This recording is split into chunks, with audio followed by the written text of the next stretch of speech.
Tujuan dilakukannya praktikum ini, yang pertama, untuk mengetahui prinsip dasar dari titrasi permanganometri.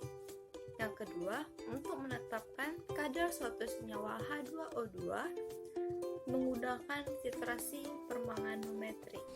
Alat yang pertama digunakan yaitu botol bersih 1 buah, gelas bol 1 buah, lab ukur 1 buah, Erlenmeyer 2 buah, tabung resi 1 buah, tes perkamen 1 lembar, spatula 1 buah, gelas ukur 1 buah, beker gelas 1 buah, buret 1 buah, pipet tetes 1 buah, timbangan analitik 1 buah, pipet volume 1 buah, dan bunsen 1 buah.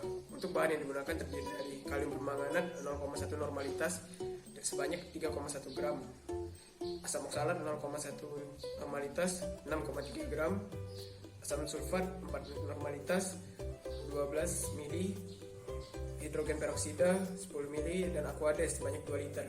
Jadi, proses titrasi permanganometri ini dilakukan secara 2 tahap. Yang pertama, yaitu proses pembakuan dari larutan bakunya. Nah, larutan baku yang kita gunakan pada praktikum kali ini berupa kalium permanganat.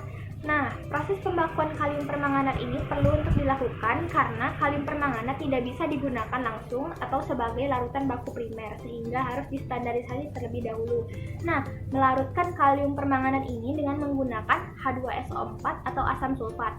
Melarutkan dengan suasana asam akan menyebabkan reaksi dari penguraian permanganat menjadi mangan oksida itu menjadi lebih lambat, sehingga proses pengamatan dari hasil akhir titrasinya itu menjadi lebih akurat dan dapat teramati setiap prosesnya.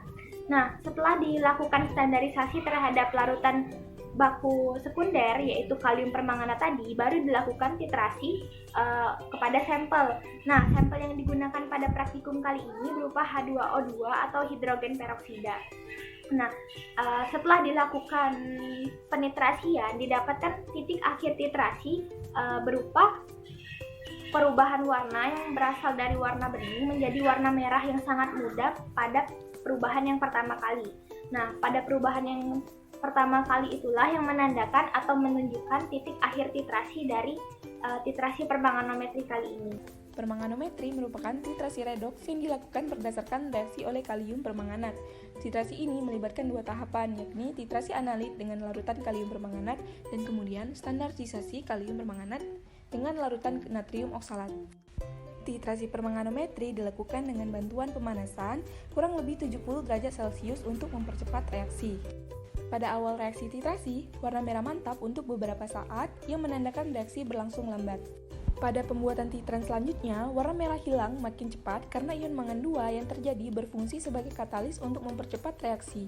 Selanjutnya, titran dapat ditambahkan lebih cepat sampai titik akhir titrasi tercapai, yaitu sampai pada tetesan di mana warna merah menjadi warna merah jambu. Kesimpulannya itu, prinsip percobaan titrasi dari permanganometri ini yaitu didasarkan pada reaksi reduksi oksidasi dalam suasana asam.